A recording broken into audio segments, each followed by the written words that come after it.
Hello, my name is Daniel Markley, and my ID candidate number is 030013-0023. And I'm going to do my IOPs on the Green Mile, and I'm creating poems to show characterization in the Green Mile. My rationale is I wrote poems in a first-person language to show the feelings. I think poems portray the best way to show characters' feelings, emotions, and thoughts.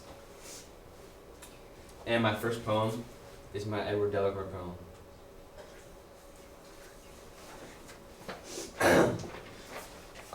The mouse was all I had left. He was my comfort, my rest. The mouse I loved was so deaf. Mr. Jingles was the best.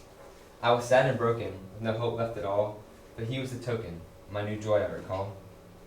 But Percy was the real thing I hated me and my mouse for what reason?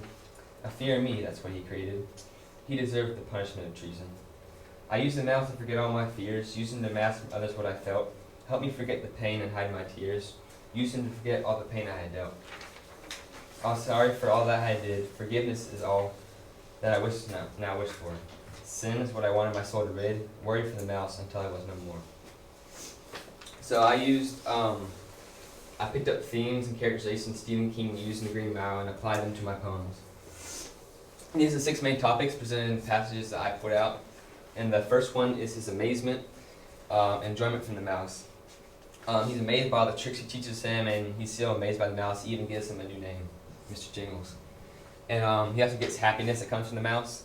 Before, when he first entered the prison, Percy beat him up, and he was timid and scared. But ever since he got the mouse, he became more vocal and was a happier person. And of course, the third one is hate for Percy because Percy beat him up, and for no real reason.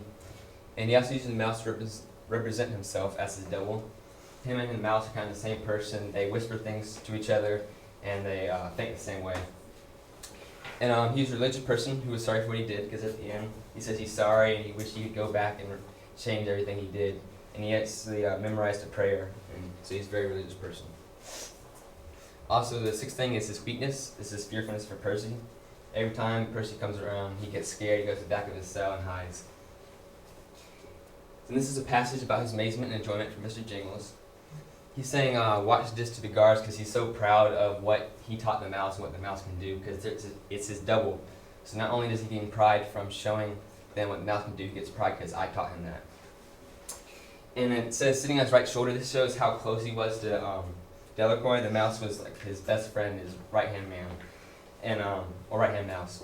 But and then the connotation on the word scamper, because you don't typically think of a rat scampering, but it says scamper to the top of his head because a scamper means delightly and excitement, so it shows the mouse was excited to be with Del. And also it says Delacour was giggling. You might think of like a middle school or high school girl giggling, but this really shows that Del was letting go of his emotions, all his pain. He was just laughing, letting it all out. And you also don't think a mouse typically like tickles your leg, but when like you're play fighting and you tickle someone, you have joy and stuff from it, and that's what the mouse brings him. And the happiness he gains from Mr. Jingles. This passage is when he's about to go perform to the guards his tricks, and he says he smiles visibly at this. He puffs out his chest and saying, "Of course they want me and my mouse," because he's just so proud of it. And later, when John heals his mouse, he gathers him up, laughing and crying at the same time, because all his emotions are in the mouse, and covering it with shameless smacking kisses that he doesn't care what anyone else thinks. He just loves the mouse so much. His hate for Percy, after Percy messes with him, gets to his feet, and then he gave the chuckling Percy a single hateful glance. And Paul, who's writing this, can even see through Dell's eyes the amount of hate Dell has for Percy. And the other one is after Percy pees his pants, he laughs at him and points at him, and this is a point where you see all his fear and hatred just coming out of Dell, coming out in his laughter. He uses the mouse to represent himself as his devil. And the main thing we see this is when he says, a mouse that yearned to be free, because himself yearned to be free from the prison, free from his sin, and he just wanted to be free from it, and so that's why he wanted the mouse, because he himself couldn't be free, so he wanted the mouse to be free. And also we see this because constantly through the book he says the mouse whispers things in his ear. And we also see this, he went on screaming horror's grief when Percy stepped on his mouse. And not only when he smashed the mouse, he also smashed Percy at Delacour's defenses because the mouse is part of him. And smashing him is not only smashing the mouse, but smashing a part of him as well. He's a religious person who was sorry for what he did. At the end, he says he's ready to go. He's right with God, and his final words are he's saying he's sorry for what he did. He wishes he could change it all, but he accepts the price and he says, "God, please forgive me." And then his final words are, "Please don't forget about the mouse." His weakness is when Percy's talking about his mouse, he tries to reply to him and say something back to get him off his back, but he's just so scared of him he can't come up with any words. And then now I have amazement. These are the different themes I used in my passages, and these are the sentences that apply to the themes. His amazement: the mouse I love was so deaf, because deaf means skillful, and he was amazed that it was so skillful. The happiness: you see him smiling here with the mouse right on his shoulder. The mouse was all I had left. He was my comfort, my rest. Mr. Jingles was the best, but he was the token, my new joy I recall. So ever since he got the mouse, he was a token to his happiness, and ever since then, he was a lot happier. His hate: Percy was the real thing I hated. Hated me and my mouse for what reason? He deserved the punishment of treason. Treason is one of the worst punishments you could possibly deserve, and he wished that on Percy because of all the bad things he did to him. Use the mouse to double. I used the mouse to forget all my fears, using the mouse from others what I felt. Help me forget the pain and hide my tears, using to forget all the pain I had dealt. Worried for the mouse until it was no more. Because at the end he was still worried about the mouse, even his dying breath.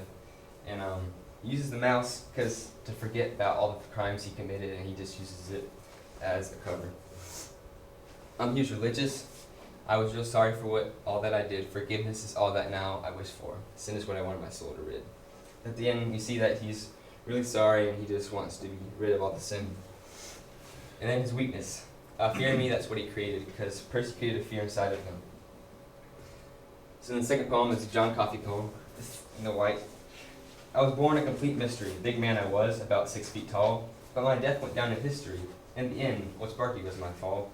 I, John Coffey, was broken and bruised, broken physically and mentally.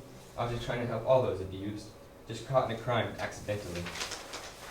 I'm scared of the dark, I exclaimed, and the one thing I cherished was my name. Just trying to create myself a good name, but I die with my name. It's such a great shame. I'm always trying to help other people, even if it means I have to endure pain. I'm amazed even by a simple sequel. I'm awed even at the sight of the rain.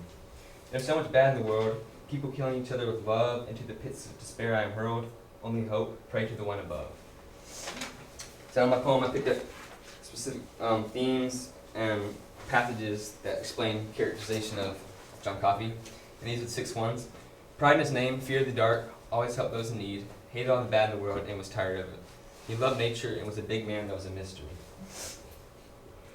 So every time someone he says his name, he says, like the drink, only not spelled the same way. He says that constantly. It's like his motto. It's a part of him, and that's why he says such pride in his name. He's afraid of the dark. As soon as he gets to the prison, he asks Paul if he can, if there's lights on at night, because he's scared of the dark. And later in the book, we realize that he's not scared of the dark, like the outside dark. He's scared of the dark on the inside, and the inside of people, like sin. And he always helped those in need. Constantly through Paul's head, after John says it, it goes through his head. It says, I helped it, didn't I? And it repeats that over and over through the book. And it says just to help, because connotation on the just, because all he wanted to do in his life was just to help other people. And then I turned to John Coffey, who was standing at his cell door and smiling. It was a tired smile. Tired connotation because he was tired of all the pain, and there's so much to do, and he couldn't complete it all because there's so much pain and suffering in the world. He was just tired of it, even though he was happy to help. He hated all the bad in the world and was tired of it. And this is a key part in the book when he explains all his feelings in the book. He says he's lonely, he has no friends, and he's just tired of all the pain in the world. And he says one of the most painful things to him is he says they kill each other with their love. All around the world, people kill each other with love. And that's like the most thing that hurts him the most, that people kill each other with love. And he loved nature. When he goes outside, when they're escaping him from the prison, it says he was crossing the night, rubbing his senses across it. He rubs the leaves and smells it. He looks at the stars in awe. And we can relate this to, because God made nature, and God made John Coffey, so together they are one, and that's the key point in the book. He's a big man that was a mystery. This is just talking about how big he was. He was a huge guy. Even the biggest pair of pants couldn't fit on him, and Hammersmith says it's like he jumped out of the sky because no one knew where he came from. He just showed up. And these is the passages that talk about his name. And the one thing I cherished was my name. Just trying to create myself a good name, but I died my name in such a great shame. Because he was just trying to do good and help people and have a good reputation, but he died being called a murderer, which he didn't commit. He was scared of the dark. He hated evil. He says, "There is so much bad in the world. People killing each other with love. Into the pits of despair I am hurled. Only hope, pray to the one above." He says there's so much evil in the world that not one man can destroy all of it. He just only hope is to pray to God about it.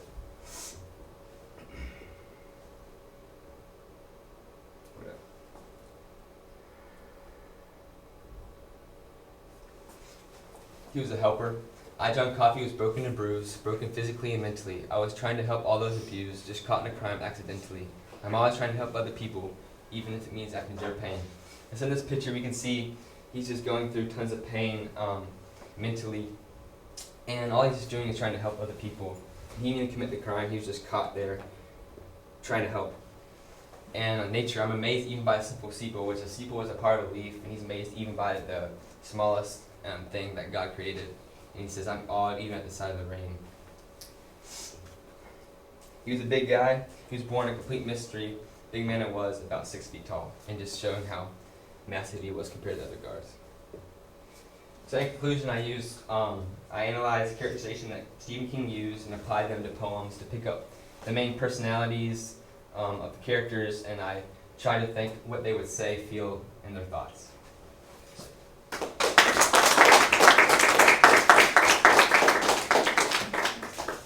Any questions? Yes. When you were writing your poetry, why did you focus on Delacour and John Coffey? Why those two characters? I thought John because he showed a lot of emotion in the book, and he's one of the characters, like that one passage he showed all the different how he felt, and I think those are two characters that explain the most how they felt throughout the book. Okay, I think that's all I have. Thank you.